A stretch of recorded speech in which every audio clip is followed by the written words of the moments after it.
Hey guys, welcome back. Modi 101 here, and we have another video. Today, we're going back to that one shopping area that had the Lego store in it. We're tackling our second building, so this is technically part two of a short little series. And today we're going to be doing the Sweet Shop. The Sweet Shop is something that was actually sent to us by a viewer named Greg quite a while ago, probably before I went in the hospital. So a year and a half ago, 2 years ago. And once again, I tried to originally keep the build kind of small, like how it came. I just kind of slightly altered it to give it a back wall, to make it not dollhouse and whatnot. But this time I put a little bit more into it. So let me get all that situated, and then I will show you guys what I was able to do. All right, so let me show you what I was able to do with this build. So this is now our brand new Sweet Shop. It is considerably bigger than what it was, because before I think it was only 6 studs deep, and now you can see how deep it goes now. There was a lot of things I really wanted to keep the integrity of. This front window with the cupcakes in there, and the colorfulness of the front door, and kind of keeping this together. There was a little seating area. It was only like maybe a 6x6 plate that had like one table and 2 chairs up on top and whatnot. And I definitely expanded on that. I really love this 3D sign that came with it, and I want to make it more prominent. On the old one, it swiveled. This one, it's very static. So as you can see, this is a little bit of a weird one because the second floor is technically open. But we'll start up here. As you can see, I kind of kept the same awning feel that is over the front door. I purposely made it opposite just so that it just didn't seem like all one thing. I don't know if that makes any sense to you guys, but yeah. And like I said, we put this on there nice and sturdy, and this part actually, this one's a little tricky, it pops off. So we take the roof off, and we can see the dining area up here. So in the original build, you had this table specifically with these chairs. So what I did is I kind of tried to do that. Now the problem is I didn't have a whole lot of these like kind of regular yellow. So some of it I had to make the burnt orange, I think it's referred to as. But you can see I made the more of the same seats. And the ones that actually have the minifigures, I made it so that the minifigures could stick to them. So, but any of them that don't have minifigures on them, you can see that this lady has a cupcake and her friends coming up. You've got 2 people sitting here, and one of them's having like a cup of coffee or something like that. I kept the red and white color scheme from the original one. The original barriers for upstairs were black. I had a bunch of these gold ones that I got off the pick-a-brick wall, and I figured this is like a fun, flashy place. This is some place that would have, you know, a lot of ornate gold and whatnot. So yeah, I decided to go with that, and I think it turned out pretty well. Let me see if I can get this. I'm very nervous about any of my modulars I make. Came up pretty well. So yeah, also you can see I did add stairs that do lead up to the top floor so that the minifigures can get up there. So inside of here, making this a lot bigger. Before it had this ice cream thing, and that might have been about it. Really, this spinning cupcake stand was the main thing. Now, we're going to have a donut shop next to it, and we have an ice cream shop in town.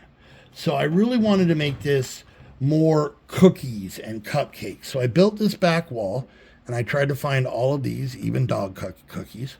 And then we got cupcakes down there. I added all of that. You can buy an ice cream pop in here, but for the most part, it's almost all cookies and cupcakes and that kind of stuff, more bakery style. We got some boxes over here because they don't have a storage room in the back. I did give them a back door that leads to that area behind the counter. I did take this recycling, trash and recycling that came with, I think, the recycling truck actually, and put that back there so that that's kind of in the alley for this.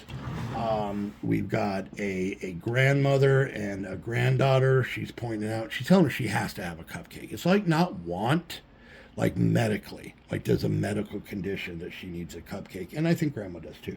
And then we've got these two people coming in as well. So, and like I said, this is dedicated to Greg because Greg is the one who got this. Now, even though I don't have it fully set up to show you how these are going to look in the city quite yet, I did want to do this. I wanted to show you the Lego store from the last episode and this one, because I wanted to show you a couple of things. One, I purposely set this back. I wanted this to be so that it just wasn't this straight wall of shops, just to give the whole street area more depth.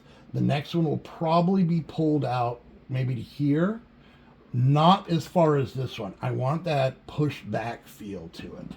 And if you notice, and this is one of those minor things that you'll never pay attention to, but my brain working.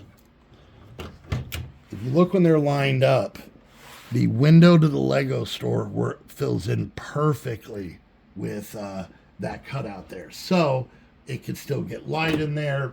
You know, and who knows, you know, you go to the Lego store, you see people eating cupcakes, you go over there, you're eating cupcakes, see people making minifigs, you go over there. And then even if we come to the back, this building is still a little offset. This is 16 by 16 in size, this footprint.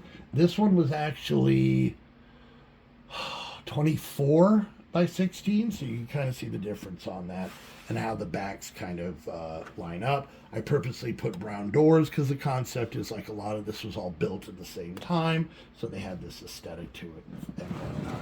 And then, yeah, the sidewalks marry up pretty well.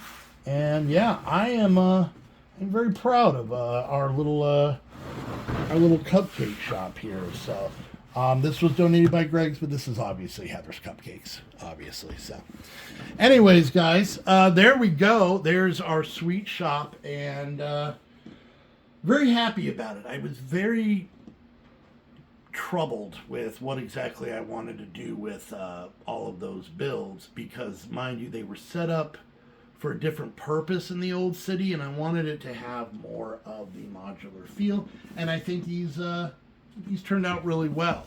And it's given me a little bit more confidence in my modular building, so I'm pretty excited about it. So we still have two more to go. We have the bike shop and the donut shop that we're going to do in kind of the same style, and then all four of these are going to go together. So anyways, guys, let me know in the comments what you think of the sweet shop.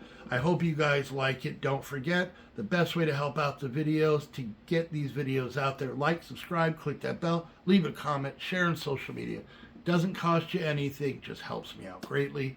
If you want to go to the next level, you can become a Patreon, get early access to the videos, get your name on the billboard in our town, get your minifig on the party bus in town and whatnot. And then also check out my Amazon store if you want to gift a set to the city and get your name dedicated like Greg did. You can also send stuff to our P.O. box. If you want to buy something from the Lego store and send it to the P.O. box, I ain't going to stop you. That's pretty cool. X-Men Mansion. Anyways, what? It's just a $330 set that I don't have the money for. I'm not telling them to buy it. Anyways. Yeah, but thank you guys so much for hanging out, and for those that are supporting the videos. I love these Lego channels. I've been doing YouTube for a long time, but I could make fart jokes until the cows come home. But building something and having it out there makes me very nervous. And when I get nice comments from you guys, it is so awesome. Also, unrelated, does anybody want a cat and 2 puppies? JK. Anyways, guys, till next time, thanks for hanging out. Bye!